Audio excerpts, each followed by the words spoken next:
Hello, this is Peter C. Hayward and I'm playing through Ecoquest in a Let's Play. This is my first time doing a Let's Play and I keep trying to talk about things while I'm playing so I get off track, so I'm going to very quickly finish up the point I was making last time, which is the fact that this is a game created by a female and a male, but Jane Jensen and Roberta Williams are two major female game designers from the 90s and 80s, and they always used to make games with male protagonists. And the idea is that guys won't play games that have female protagonists, which I don't think is entirely true, but that's the common perception, and perhaps there have been studies that show that guys don't like playing female protagonists, so all games have male protagonists. Not all games, but the majority, like literally 99% of games have male protagonists, and you go right back to the classics like Pac-Man, for instance. I mean, there was a Miss Pac-Man, but that's the opposite point that I'm trying to make. The point is that somewhere between 90 and 99% of games will have a male protagonist, and that's because the idea is that males don't like to play females, which I think is untrue. But if you examine that, then is the reverse true? Is it that females don't like to play male protagonists? Because no one seems to have a problem with that. In movies, it's always male protagonists. In games, it's always male protagonists. And so it's a very sexist assumption that it's somehow demeaning for a guy to want the girl to succeed, but it's completely okay and natural, and in fact accepted and expected for the male to want, for the female to want the male to succeed or to play a male character. And that's my issue with that's an issue that I am very interested in. It's one of my fascinations, male and female protagonists. And so if you ever see anything that I write, you'll notice that I try to write as many female protagonists as possible to try to even it out a bit. Anyway, that's the point I was trying to make, so let's continue with the game. I've just freed Delphinius and days are passing.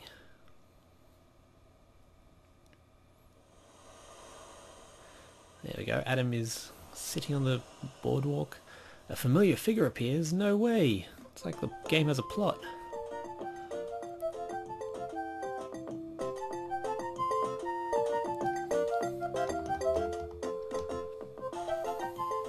Hey, there he is, my eyebrow dolphin buddy. Delphinius! Did you find your missing king? Oh, you did. Hooray, game over. No? Gotta catch my breath. If only you could see it. Ha! A human? You must be joking. Human lungs could never last where we'd be going. You'd have to get ready before I'd even consider it. He's saying it's impossible, but I'll consider it if you get ready. Now, I was watching through the video for last time, and it occurred to me that while I was clicking on the rug, I clicked the little talkie button. This game freezes up in transitions. I don't know why. It's really annoying. I clicked everywhere except for Asia, so let's see if Asia says anything. Asia says the same as Africa. Oh, that's interesting.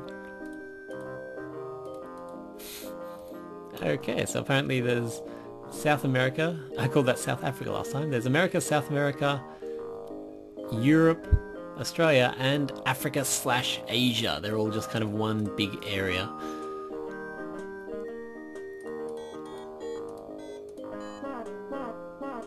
As I said, this is not the proper version, or else I couldn't get in with any code at all. I'd have to have the proper code.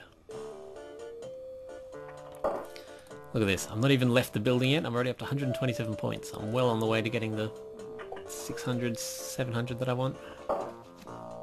Oh, I forgot to get the scuba gear. Actually, this is something I want to try. If you look at the board, I can't erase the instructions. I thought maybe now that the dolphin was gone, I'd be able to erase the instruction and get a bonus point, but no.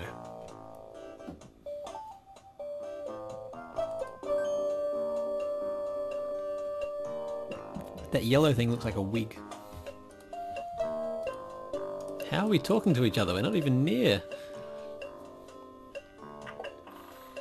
Now, every single time you get into the water, you have to go through this animation of you putting on the scuba gear. What do we got? Fins, mask, gloves, and flippers. Let's go. And the transmitter. Oh, that's right. I mentioned in the first video Chekhov's blackboard. I thought I'd quickly explain that. Anton Chekhov was a playwright, most well known I think for The Seagull, and he has a very famous quote. He says, if there's a gun hanging on the wall in the first act, then someone has to get shot by it in the third act. It's called Chekhov's gun. It's where a screenwriter or a playwright or some kind of narrative writer sets something up in the, first act, preferably in a subtle way so you don't particularly notice. Oh wow, When it's on fast, you can zip through this. When the writer sets up something, hopefully in a subtle way so you don't notice, and that something comes back in a big way. And my current favourite example of that is the movie Kick-Ass. In the first act of Kick-Ass, we see a bazooka hanging on the wall, and by the third act, spoiler alert, someone gets shot by it. Now this kid, he loses his balloons. There's nothing you can do at all. I mean, I realise that's part of the education game. It's saying don't let your balloons go at sea. But as a kid, I was so frustrated. I couldn't work out how you save those balloons, how you stop him from letting go of them. Now, arguably, in a adventure game, everything is Chekhovian. That's what I'm going to say now. Chekhovian. Oops. Trying to pick everything up in the jar. Because there is no point in an adventure game in having an item that you can pick up that you don't use later. So, right now, for instance, I've got Chekhov's jar and Chekhov's transmitter and Chekhov's lungs. I've got Chekhov's lungs in my bag. Now, even though I've cleared a path, if I pick everything up, I think I get an extra point. So on 149, if I stand here for 4 minutes picking everything up, hopefully I get an extra point or two. So yeah, that's a bit of background. If you ever go see a play and there's a gun hanging on the wall in the first act, you can expect someone to get shot by it in the third act. And it's actually a very important point of screenwriting, because when you're writing a movie or a TV, or not a TV series as much, but when you're writing a movie, definitely, you can't have a wasted line. If a line's in there, it has to be justified. And same when you're directing, you can't have a wasted shot. So if you have a shot of, like, if you have a close-up of someone dropping their keys... I picked everything else up, I didn't get extra points for it. If you have a close-up of someone dropping their keys, you'd better hope that key dropping comes back later.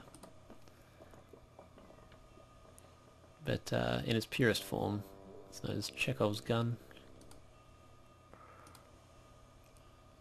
They're pretty afraid of humans, but they sent me for help and I'm bringing it. I'm bringing an 8-year-old boy. Get ready to dive.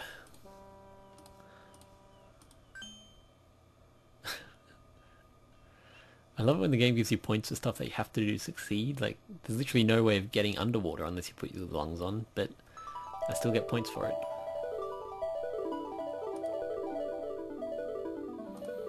Now, this is actually as far as I remember.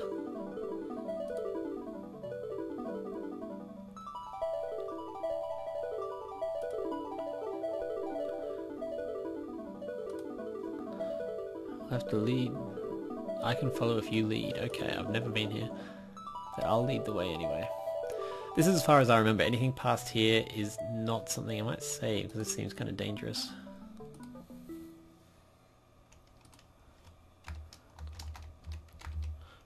Hopefully this will actually let me get back into it, so I don't have to play through this point every time.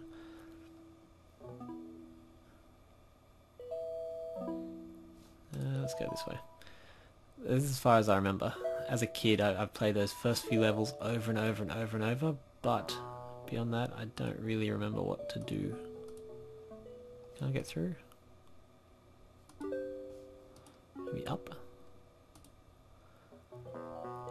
So in like King's Quest and stuff like that, it's not underwater, obviously. Obviously, it's not underwater, and so you never have this trouble when you're trying to go up. Sometimes this menu will pop in the way. In King's Quest, that doesn't happen as often because it's a land-based game.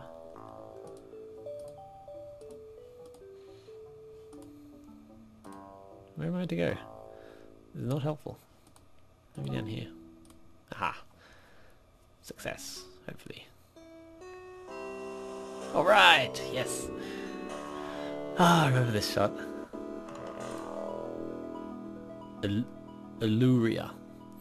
I might save it there, because that's about 10 minutes.